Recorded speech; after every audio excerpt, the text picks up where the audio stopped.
Hi there, good people, and welcome to yet another edition of our program, Me and My Mental Health. And today, we shall be exploring the vital connectivity, the vital connection between our spiritual well-being, our faith, and mental health.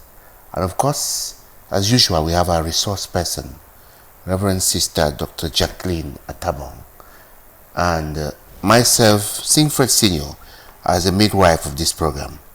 We take a breath. When we come back, we begin our discussion straight away because we know you're already seated waiting for us. Thank you.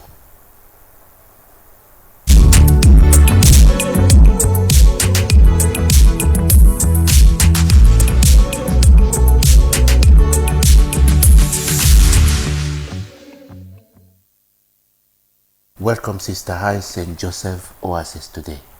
It's fine. We are all doing fine. Thank you. Any feedback from our last program? Yes, I got quite some good feedback. A lot of people told me that they enjoyed the program and they would like to continue to watch it. I also got so many people who talked to me. I was in Sase today, and somebody told me that he'll be waiting for that program that is talking about Chris, how to avoid Chris. And it was very, very interesting and funny. How to avoid Chris? Yes, that's the way. That's the way he was explained. He said that he was somewhere where people were watching, and he asked. He said, "The program, come. This program will help you for avoid that Chris." Now you're welcome, and you know you are there. You're waiting for us. And today our discussion is the connectivity, the connection between our spiritual life and mental health, or you call it our faith and mental health. And we begin by understanding the human person. How does the church identify a human person as a composite of elements, or how? Yes, the church understands the human person as having the components of spiritual, the body, mind, and soul. So the body, the mind, and the soul are the components that make up the person, and they are interconnected with each other. One affects the other, and that is what brings about what we call our spiritual life, our mental health, because our spiritual life is what brings purpose to us, to our being. It is what gives meaning to our lives, and it is what directs the other parts of our life, the purpose for which we live. Our spiritual life also has to do with our mental health and our emotional stability in connection with reason and virtue. So you have to be able to reason clearly, have positive virtues, have a stable emotional life. All of these components come together to interconnect our spiritual life and our mental health. Sister, what is the difference between spiritual and psychological, then body, soul? The spirit, the psychological being, the spiritual being, the body, and the spirit. Because when you look at St. Paul, we talk about body, soul, and spirit. The Catechism of the Catholic Church talks about body and spirit. Catechism of the Catholic Church number 363 to 365 and further. And then sometimes there's a confusion between which one is which one. Sometimes people ask you, body and soul, where is my soul found?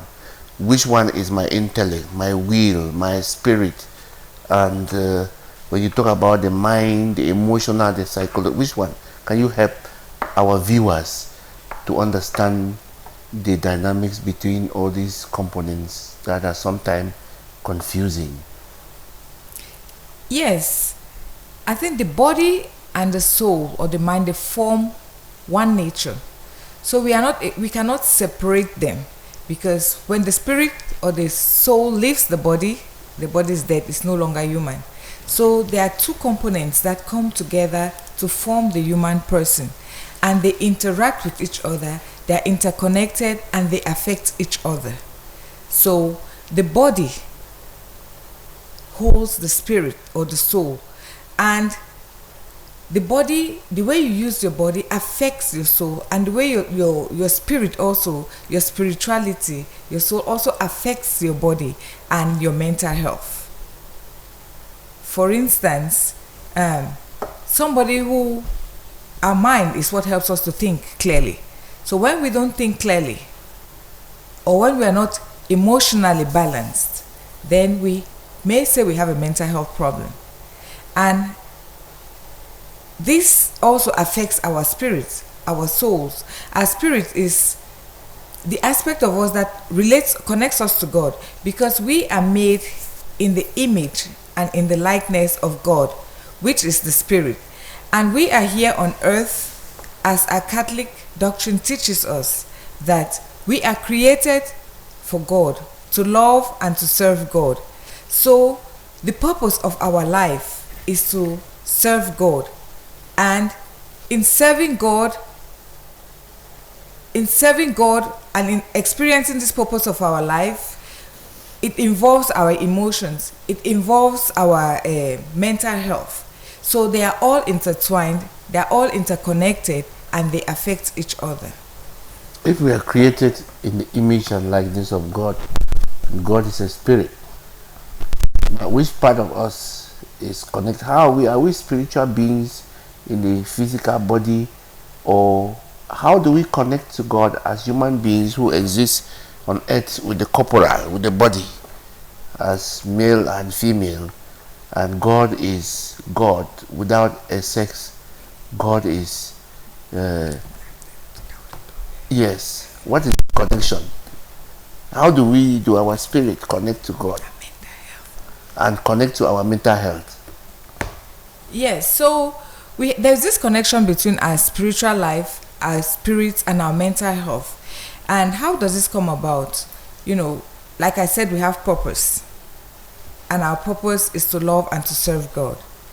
Now, while we live on earth, we have existential realities and problems, which, for instance, while living your life, you have stressful issues that come up, we have challenges that come up. As we say, life happens, and when life happens, and if we are not able to accommodate the things that happen to us in life, we may develop stress or anxiety or depression. And as life happens, we may have this mental health issues.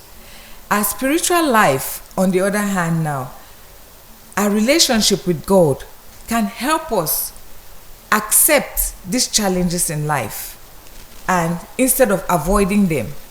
And that is how they get interconnected. Our spiritual life can help us live through the purpose of our lives, in the sense that our spiritual life helps us to accept the challenges of life, as the Bible encourages us to. When our spiritual life helps us to accept these challenges of life, it helps lower our mental health challenges. And people who have strong spiritual life, people who have deep spiritual life, tend to have fewer mental health issues, because the spiritual life acts as a buffer to the challenges that we experience in life. Our prayer life tends to act as a buffer to the challenges that we have in life, because ultimately God is the psychologist par excellence. So he is the one whom, through our relationship with him, can help us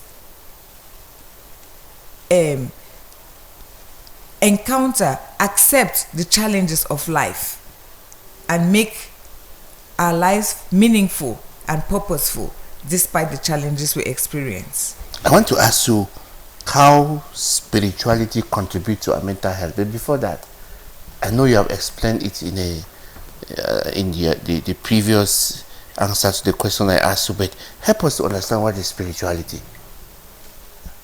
Like I said, spirituality is a connection we have with a bigger being than ourselves, something bigger than us. And for us Catholic Christians, it's God. Some people who do not believe in God, it could be nature, it could be their work, it could be humanitarian activity. You connect yourself with something that is bigger than you, that acts as a purpose, that fires you to move on. Us Christians, it is God. It is our connection with God. It is our relationship with God. For others, it is nature. They may feel that walking in nature, looking at nature, looking at the wonders of the world, that is something that is marvelous, and that connects them with something bigger than them. That is, for them, that is the spirituality they follow. Some people follow other things, humanitarian services, giving their lives to help others, to make the world a better place. So people have different spiritualities that they follow, and these different spiritualities gives them purpose and meaning in their lives, and that is what helps manage their mental health. For instance, somebody who feels that when I give back to people, when I help them, I receive some satisfaction, and that makes their life meaningful and purposeful, and in that way it reduces anxiety and depression. Could we say that spirituality is a life inspired by a supernatural being? Correct. When your life is directed, is inspired by something bigger than you, that you are not the end, there is something that is bigger than you, then you could consider that as your spirituality. And many different people have different things that they connect to as a bigger being. I wanted to ask you how this spirituality contributes to mental health, but you started answering that question already. But I would like you to take it further with some practical examples of how your spiritual life can contribute to your mental well-being. Yes, as I said, the human person is one nature made of body and soul. This therefore means that your activities of your body affect your soul, your spirit, and your spirit also affects your body. What you stand for, the spirituality you carry out. And how does this happen?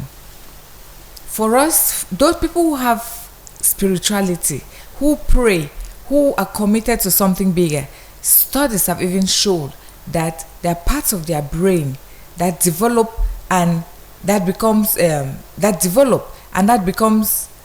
helps them to overcome challenges. But people who don't believe in anything, they tend to have more mental health challenges. And how does this happen? For instance, you can say, how does our prayer life affect our mental health? Somebody who, for instance, have a challenge and you go for prayers.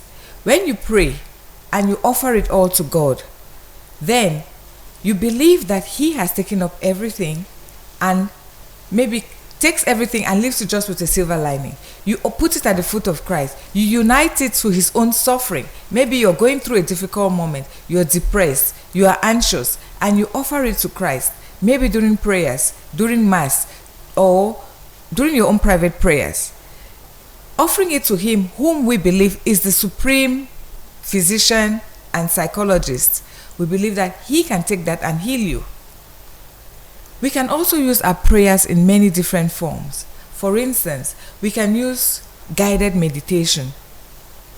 How do we use guided meditation? Guided meditation, first of all, we start by relaxing our body. And when we relax our body, we do deep breathing. You breathe in and out. And the longer you breathe out, the more relaxed you are. So what we say is, you take in a deep breath, counting from 1 to 4. And you send out the breath, counting from 1 to 8. And if you do this 3 or 4 times, it helps to relax your body. And while you're doing this, you can also be using a mantra such as, Jesus, I trust in you. Jesus, take away my anxiety. Jesus, I give my depression into your hands. Jesus, I trust in you. So as you say these mantras, Mother Mary, come to my aid. As you say these mantras, as you breathe in and out, they calm you down. And in that way, if you were anxious, it can calm your anxiety. So in that way, you're using your prayer, you're using the mantra to calm your anxiety. Even something like saying the rosary. The rosary is a repetitive prayer. It goes on and on. It is a prayer that calms you down. So when you are anxious and you say the rosary, when you are anxious and you are not able to sleep and you say the rosary, you do your deep breathing, it might calm you down and help you to sleep. So in that way, prayer and guided meditation can help you to sleep. When you're doing you can also use guided meditation in a way like imagining in your mind that you are going on a walk and you're going down the road in a forest. You see a path and you go down the path, and then you see a log of wood, you sit on that wood, and then somebody sits by you. That person could be Jesus, that person could be Mary, that person could be a loved one. And then you talk to that person. If it is Jesus, you talk to him. You can decide to talk to him about whatever is bothering you. You can talk to him, and after you've told him everything that bothers you, then you can sit quiet and listen to him. And as you listen to him, you're going to also hear in your mind and heart and soul, and in that quiet moment, how he speaks to you. You might also use the guided meditation in the same form, like sitting on that log of wood. You may turn around and see a river that is flowing down. And as the river flows, you see leaves that fall on it, and the leaves are carried down. The leaves fall and are carried down. And you may decide to say, I put on my depression on that leaf and it carries it away. I put in my anxiety and it carries it away. And you can put any problem that you have on the leaves and let it flow downstream. And you can do that for minutes, for hours, as you wish. And in that calmness, in that moment, you're distancing yourself from your anxiety, from your depression, from your worries. And in that way, you become calm, and your mental health issues also, are carried away with the river and the leaves that flow away. You can also use prayers or your spirituality in other ways. Reading the Bible, we are told to accept what happens to us. Life happens, and many a times, many of our mental health issues come up because we refuse to accept what has happened to us. Somebody dies, we say, no, this person should not have died now. Something happens to us, we are fighting with God, we are refusing to accept it. And you have a relationship problem, maybe your relationship is broken, you don't want to accept that it's broken, you want to force it to work. Acceptance is one of the things that our spirituality tells us as Catholics, as Christians, to accept suffering, to accept difficulties and challenges in life. Jesus accepted his own suffering, and so you can accept your suffering, your mental health issues, and unite it with Christ for the salvation of the world, for your own salvation. You can ask him to help you to accept your own suffering as he accepted his own. Jesus experienced depression. He experienced abuse, physical abuse. He was physically beaten, and he was in agony in the garden. He sweated blood, meaning that he struggled a lot. He was on the cross and he cried, Eloi, Eloi, lama sabachthani, which means, my God, why have you forsaken me? That is a cry of distress. It's a cry of hopelessness. Our depression, our mental health can put us in a state of hopelessness. And therefore, Jesus has shown us that he too was that, he got to that point. So our depression is not something that is out of this world. Our depression, our suffering, and our pain can be united with that of Christ on the cross. And in that way, God comes to our aid as he came to Jesus. So acceptance of our sufferings, uniting them with Christ, is a way of, it's a way that our prayers, our reflections can help us accept our mental health, or help heal our mental health. In the Bible, we hear about, in Isaiah, we are told that he was wounded. He was like a worm. He was a man of sorrow, familiar with pain, the suffering servant. when we are depressed also, when we are suffering, when we have emotional pain that makes us feel that we are nobody, that we are the last, the lost and the least, we know that the suffering servant experienced that, and therefore we can bring it united with the suffering servant, because say, ours were the sorrows he bore. The sorrows he bore were ours, and so if we are bearing the same sorrows, we can offer it to him, and that is how our psychological pain could be offered to Christ, could be offered in unity with Christ for the salvation of the souls and for the salvation of our world. The Bible tells us, do not judge and you shall not be judged. A lot of us have lots of mental health issues because we judge things negatively. We judge things without having all the information. The Bible tells us, do not judge. It is a way of helping us in our mental health, because if we don't judge people negatively, we don't blame people negatively, then we'll have a better, more positive mental health. And Jesus tells us not to judge because we don't have all the parameters to judge things well. And when we don't judge things well, we tend to blame people for having done things against us. We tend to look at life negatively. But if we say we accept situations and say, I don't have all the information, so I cannot pass a judgment on this, then we'll see that we'll have less problems with people. And when we have less problems with people, then we'll have less mental health issues. We're happy people. Yes.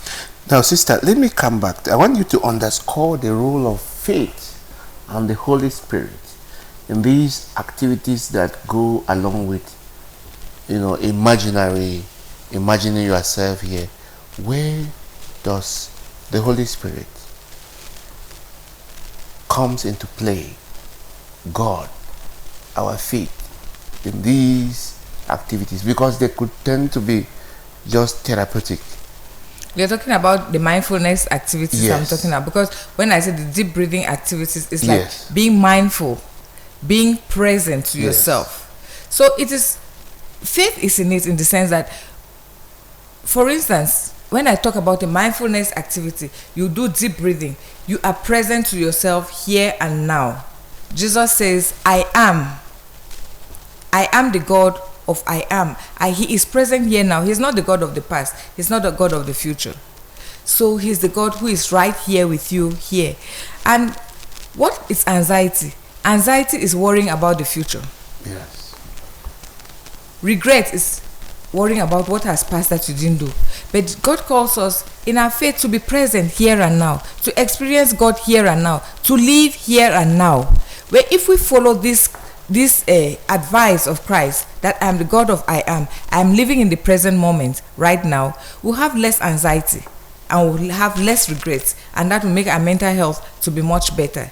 Now that is where our faith comes in, that God is here present in this moment, living this moment with me. And as I said, when you're doing the deep breathing exercises, you're not just doing a regular psychologist will just say, do deep breathing, listen to yourself, count 1 to 10 to be present. But mind you, I told you that when you're doing your deep breathing, you said, Jesus, I trust in you. Jesus, I trust in you. So that is an act of faith you're pronouncing while doing your deep breathing exercise. And that is what makes a Christian therapist. That's what makes your therapy faith-filled, because you are not just deep breathing, but you're also pronouncing your faith in God and connecting yourself with the spiritual. Yes. With God. Yes. With He, you say the I am, and we are conscious of that. God be present at that moment. You are connected to Him. Yes, and that is why when I said you're doing the guided imagery, you walk out, you sit on the log, you listen to Jesus. You might say Jesus is sitting with you and you talk to him. A regular therapist would just say, maybe a friend is sitting beside you, talk to that friend. Maybe your mother is sitting beside you. But I willfully say that Jesus is sitting beside you, because in that way you're bringing in the spirituality. Jesus is sitting there so that you can talk to him in your prayer. You can talk to him and listen to him, because prayer is not just talking, but it's also listening. So purposefully brought in the fact that the person who comes to sit beside you is Jesus. Yes. Because I'm trying to make you know that you can bring your spirituality into your mental health. And when you talk to that person, you talk to Jesus and you listen to him, he is now going to be talking to you, and that is how you bring your spirituality into mental health issues. What is the contribution of sense and community support to, building hope and resilience, which lead to our mental wellness? Yes, talking about bringing saints, because since we're talking about the spiritual wellness also today, we're talking about saints, that the saints are like a community in heaven that pray for and with us. And also saints were people who live here on earth and who we believe are with God today. And sometimes we think that saints were people who were sinless or had no problems on earth. But there are many saints who had mental health issues. For instance, the patron saint of my congregation, Saint Therese of Lisieux, struggled a lot with depression. She was a very touchy person and she struggled with depression. But her depression was one of the things that the suffering that came with her depression made her to commit herself to God, made her to be so sensitive to the things that happened around her, and that made that she incorporated that in her prayers. And that is why she said she was freed of something on the day, on one Christmas day, because she was freed of part of her depression, because she was always such a touchy child that when you touch her, everything, she always cried. So by that day, and her depression even still continued in many different ways, but she brought it all to prayer, and that brought her closer to God. Somebody like John of the Cross, he had dryness, spiritual dryness. Spiritual dryness can also be like depression, that you feel lost, you feel alone. Mother Teresa of Calcutta, she felt there were many years that she thought God did not exist. She felt abandoned spiritually, and yet she remained steadfast. So those moments of, we would call spiritual dryness in the church, could also be like feeling abandoned by God. Those moments of depression, of despair, of isolation, those are the moments that those people experience. So when you hear you're also feeling that you have mental health issues, remember that even those who are saints had those kind of issues. Saint Teresa's father, he was a full-blown mental health patient, and today he's also proclaimed a saint. So having mental health issues does not mean that you are not loved by God, you cannot become a saint, does not mean that you are discarded by society. Mental health issues is something that you incorporate in your life, and that can also enrich your spirituality. Yeah, as Sister has said, the saints are also exemplary for us to look at how they struggle with difficult moments in their life and always with God. We want to take a break. When we come back, we continue our discussion. Thank you.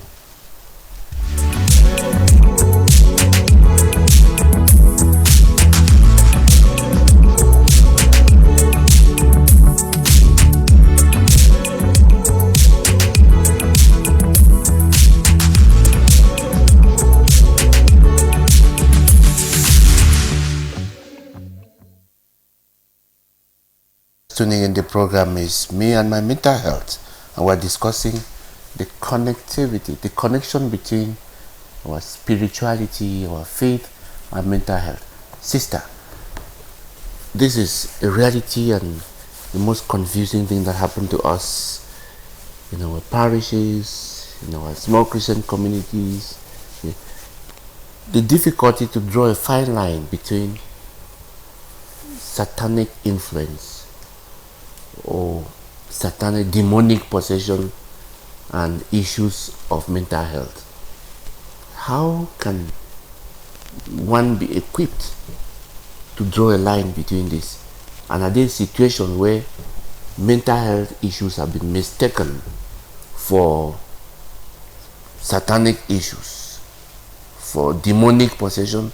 And are there also situations where demonic possession, real demonic influence, has been mistaken for mental health issues? Yes, that's a very interesting thing, because of the few or lack of knowledge of mental health.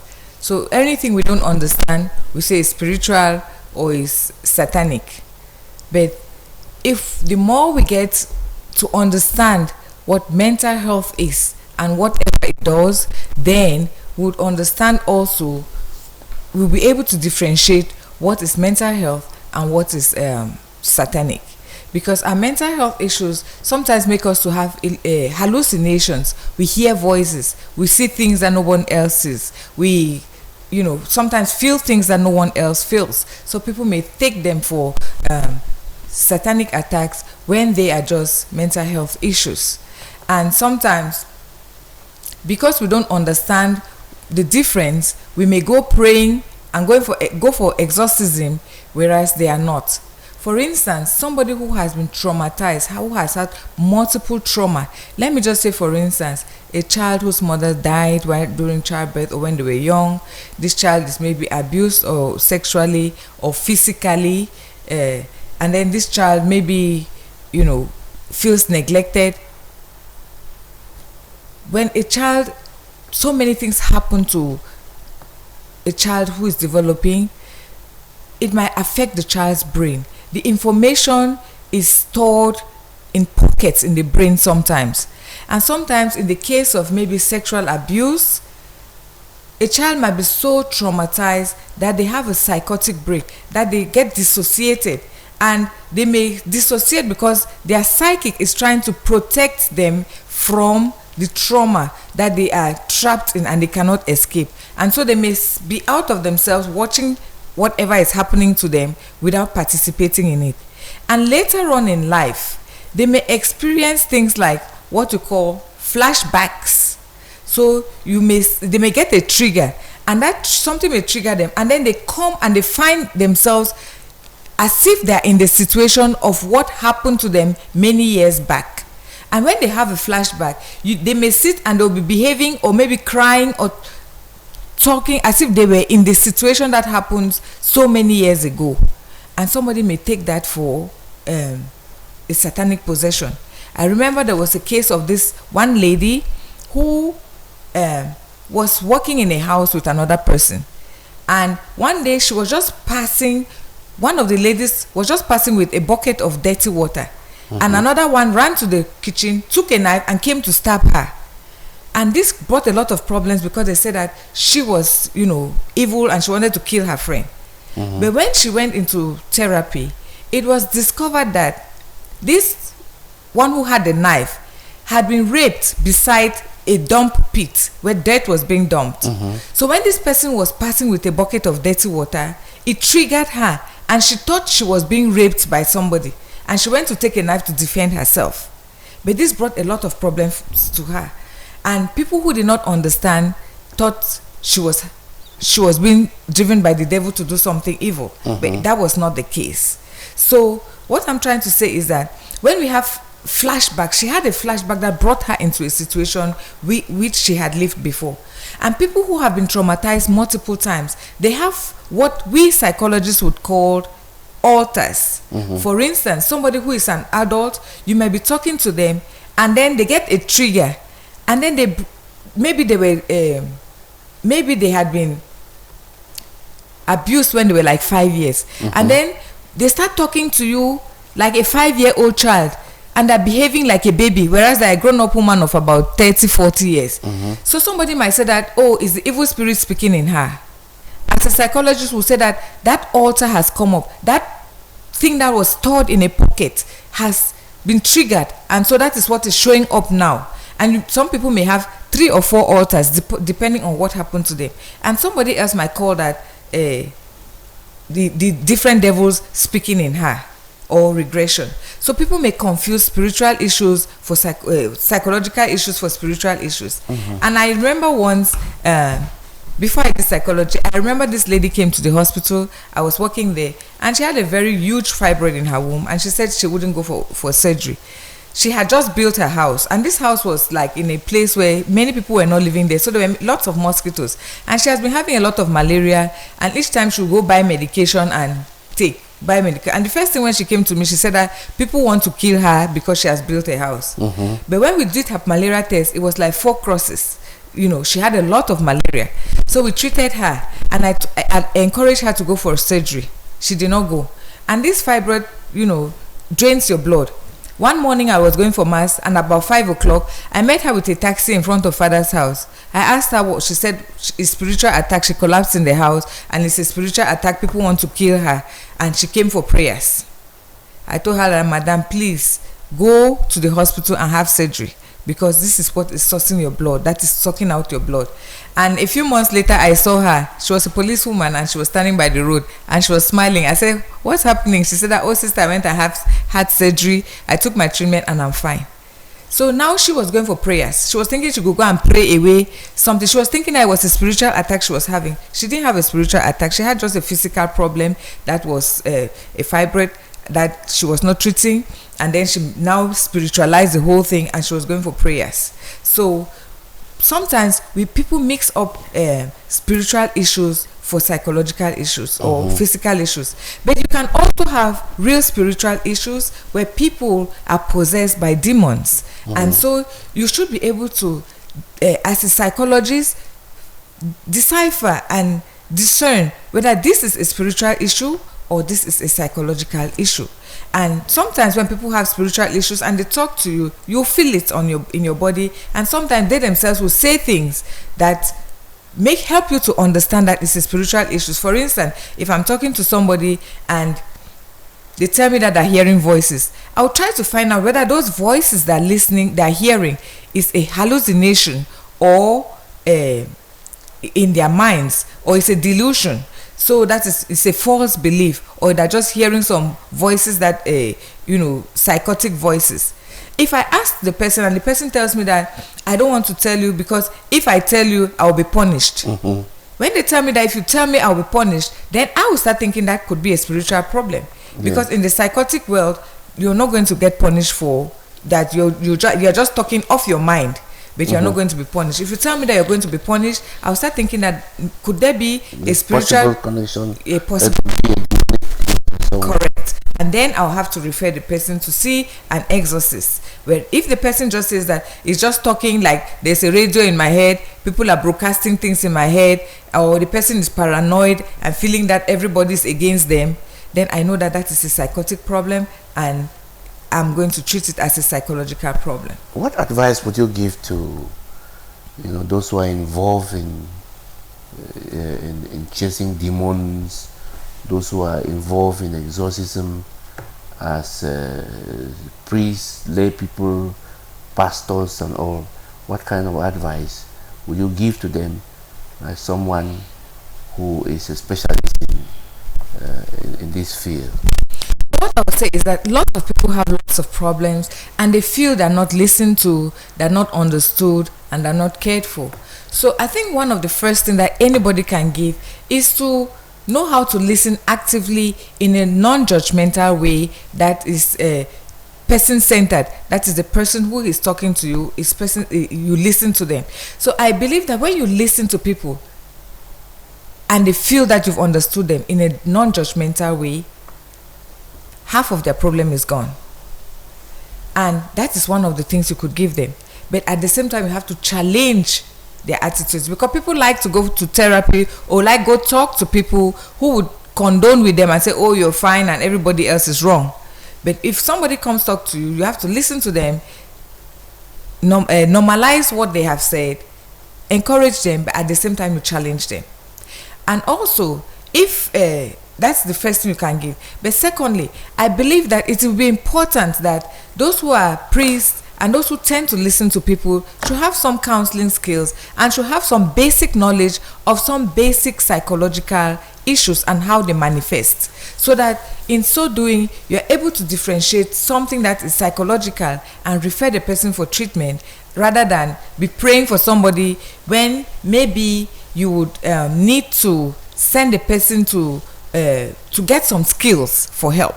Because if I may say, that's religion is very important in psychological health. As a matter of fact, prayer helps build better brains, better mental health. And if I may say that psychology actually sprung from Catholicism, confession, where people carry lots of burdens within them. They have had moral injury. They've done things that weigh on them, that makes life so difficult. Maybe you haven't had an abortion. Maybe you've killed somebody. Maybe you have done something, you've punished somebody, or you've been asked to do something that was against your conscience, or you did something yourself that is against your conscience, and you're carrying a burden that weighs on you.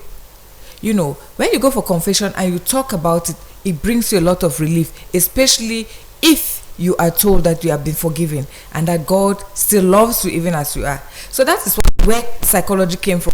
You should be able to say the things that are burdening you. And when you say those things that are burdening you, in confession, maybe you are given a prayer to go and say.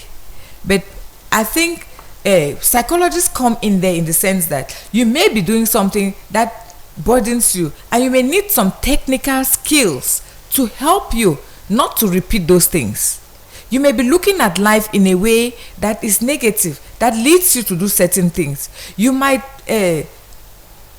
have certain mannerisms or attitudes that are negative, so and that make you to that lead you into situations that are burdensome. You may have relationship problems and you may be forgiven, but you need some skills to help you improve. You may have received multiple trauma, and that multiple trauma has made you to be an aggressive and impulsive person. Even though you may in your impulsivity do negative things, you will need to learn skills now to help you calm down, to help you control yourself, and that is where psychology comes in. So we can support each other, and we can learn from each other, and we can know how to make referrals to each other when it comes to psychological and spirituality. Sister, permit me to ask you this question. What will you say to those, or what is the advantage you have over sacramental confession has over those who say that they cannot confess their sins to a human being and prefer to confess? When you go, I don't know where you have ever gone to a Pentecostal crusade, they say confess. People start confessing. Everybody starts saying things and saying, nobody hearing the other person. Is there some therapy, psychotherapy or psychotherapeutic effects on these two? Yes, like what I've just said it in a few minutes, that confession is a place where you go and unburden yourself, and it is a sacrament. Christ himself is present there. Christ himself is the supreme healer. Christ himself is the supreme psychologist and supreme psychiatrist. So when you are overburdened by those things that you have done, those relationships that are bothering you, when you go to him and you unburden yourself, you get some relief, and you are made to understand that you are loved, because that love and mercy and forgiveness is very important. A lot of our mental health and our physical health problems are based on unforgiveness, on lack of love, lack of compassion, lack of mercy. So when we go and experience mercy and compassion and love and empathy, that helps us heal at the confessional. Those are the things that even in practice, in psychology, we do those things. We are trying to empathize, understand, put yourself in another person's shoe, try to understand who they are, help them to know that even though they made a mistake, they're not all that mistake. That mistake is just one thing that they did. And so sometimes when somebody has made an error, and that's where psychologists come, you go for confession, you say maybe you are a failure because you had done one thing wrong. So what we'll try to help you in the confessional, they'll ask you to say a Hail Mary or whatever after that. But in psychology, we are going to help you to see that even though you made one failure, you are bigger than that failure. You are bigger than that one act that you did. And so you cannot you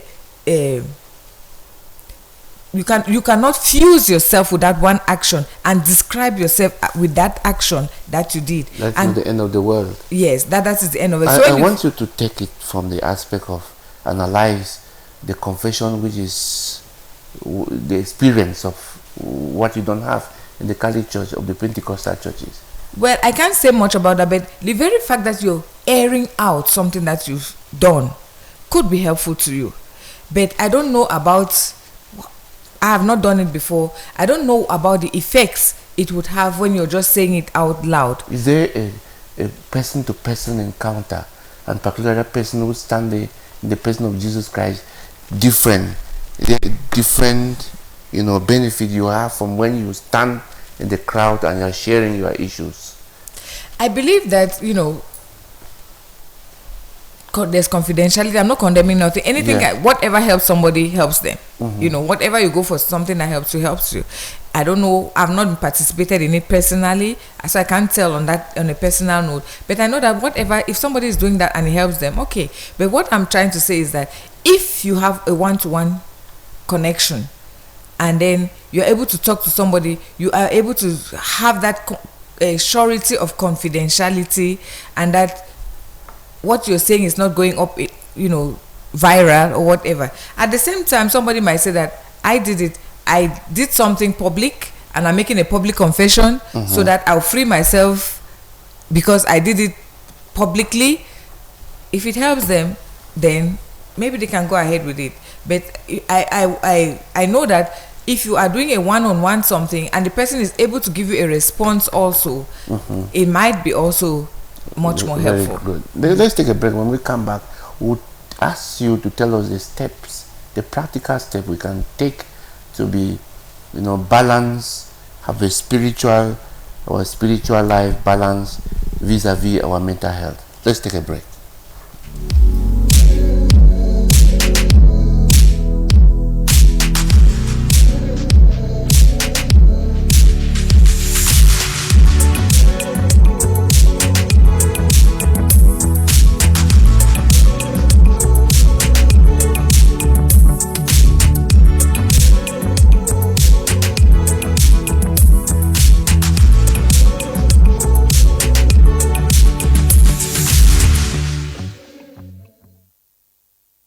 Still me and my mental health. And sister, I want to ask you, time is not with us, what practical step can parishes or individuals or Catholic communities take to support mental health alongside spiritual growth? Okay.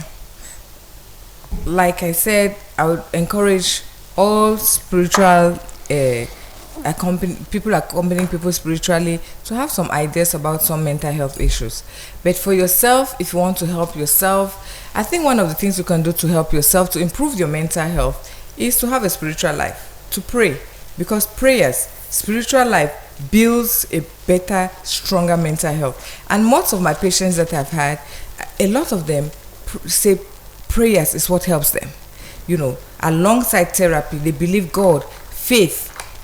And studies have shown that prayers and faith helps develop certain aspects of the brain that act as buffer to anxiety, to depression, and to mental health issues. And plus that, it will be important for you to prioritize sleep. Sleep well. Have maybe 7-8 hours of sleep. Because when you sleep well, your mind is rested, your body is rested, and when you wake up, you have a clear mind and clear head to begin work.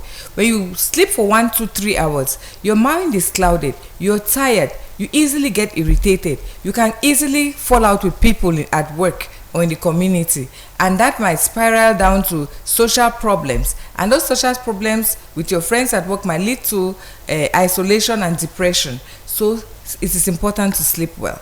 Another point which is important is for you to exercise. When you exercise, when you walk in nature, when you release some happy hormones, happy chemicals in your head, like dopamine. It's a reward. When you walk, it releases some dopamine, it releases some serotonin, and those are happy hormones that make you feel happier. So it is important for you to prioritize that. It is also important for you to have somebody you can talk to. When you have a difficulty, you should be able to have somebody you can talk to whom you trust. And not just somebody who will just align with you, but somebody who, after listening to you non-judgmentally, can also challenge you with tough love so that you can grow to be a better person. It is important for you to limit your screen time. When you spend all your time on the phone, you have lots of virtual friends but no friends. So limit your screen time, have a limited time that you spend with the screen, and have time to spend with yourself and with others. It will be important for you also to share your emotions, difficult emotions. Share them out. Don't store them. Don't suppress. Express them. Another thing is self-care. Care for yourself, and especially I'll talk to women or people who like to work hard. You know, some husbands, some men, you work 24 on 24 to feed your family. There's no time for yourself. You should have what we call a me time. Time you're spending for yourself. Time that is meant for you, to take care of you. Maybe you can massage your neck, massage your shoulders, go and have your feet massaged. Husband and wife, you should be able to massage your wife, and let your wife also massage you. And then you can also have time where you just do something that pleases you. Take a rest. Go take time off, a holiday for you. You cannot work for your children morning to night. You come back, you go to work, come back home, work for the children, and then you don't have time for you. So give a me time. That is self-care. Eat what you like, drink what you like, so that you give time for yourself. Other things is to identify hobbies that you like, hobbies that are interesting, things that make you happy. Listening to music, reading a book, taking a holiday, traveling, whatever you know pleases you, you should be able to give time for that for yourself. And then get professional help if you feel that you need professional help. Because our mental health, you need to make your mental health a priority. And in making your mental health a priority, you're going to improve the quality of your life. Thank you very much, sister. And above the many things that sister listed, this one struck me very powerfully. You have a non-judgmental person who can listen to you and offer you some tough love. Not someone who will align with you and say, you are right, you are always right and right. Judgment, it does not mean that if you have done something wrong, they should not say, no, this is wrong. But judgment is not saying that when they judge you, you are a liar. They don't give you chance for improvement. You are a thief. They don't give you any opportunity to improve. I think that one touches me so much. And have time for yourself. Have time, a me time. Have a me time. I would like people to encourage you to go do pedicure. If you can't go do pedicure yourself in the evening, just put some salt in warm water, steep your feet in it for a while, and after steeping it, get a brush, wash your feet well. After you've washed it, put oil on it and massage your feet by yourself, and then just rub oil, a lot of oil. You can put olive oil on it. It's going to help you to sleep. Use the same to massage your neck. We carry a lot of stress and strain around our neck and shoulders. And do that for yourself. Care for yourself and do something. Self-care is very important. Thank you very much, sister. And with that, we come to the end of our program for today. 1 hour is always small for us, and we are not able to get the messages from our viewers. Next time, we're going to take those messages. And if you did enjoy the program, keep the rendezvous for Wednesday, or you can visit sister at St. Joseph Oasis. St. Joseph Oasis is down in Tico, the former 3813. Visit and you see, you can also, have a one-on-one with sister. You can have a one-on-one with her. I say visit, consult a specialist, an expert who can see some of the things that you don't see. We send you greetings and best wishes from DMR TV and asking you to continue watching the programs of DMR TV, sharing the light of hope from the foot of Mount Fako. God bless you and goodbye.